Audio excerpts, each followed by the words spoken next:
Hello everyone, তোমরা সবাই কেমন আছো? আশা করি ভালো আছো। আমিও অনেক ভালো আছি, কিন্তু যা গরম পড়েছে আর এই গরমে কি আর বলবো। চলো আজকে আমরা মাঠে যাচ্ছি, তাই তোমাদের দেখাবো। চলো মাঠে আমরা কিসের জন্য যাচ্ছি, গেস করো তো সবাই কিসের জন্য যাচ্ছি। এই যে দুটো গরু দেখছো, এই দুটোই গরু আমাদের। এদের ছায়রায় বাঁধা ছিল, কারণ প্রচণ্ড রোদ, তোমরা জানোই কত রোদ হয়েছে।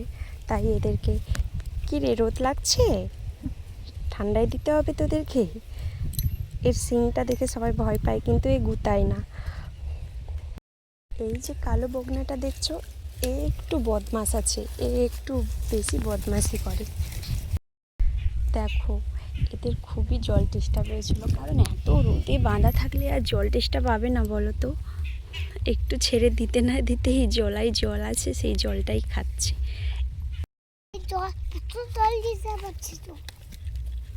ও বলতে চাইতেছে যে গরুটার প্রচুর জল তেষ্টা পাইছে, তাই গরুটা জল খাচ্ছে, তাই না?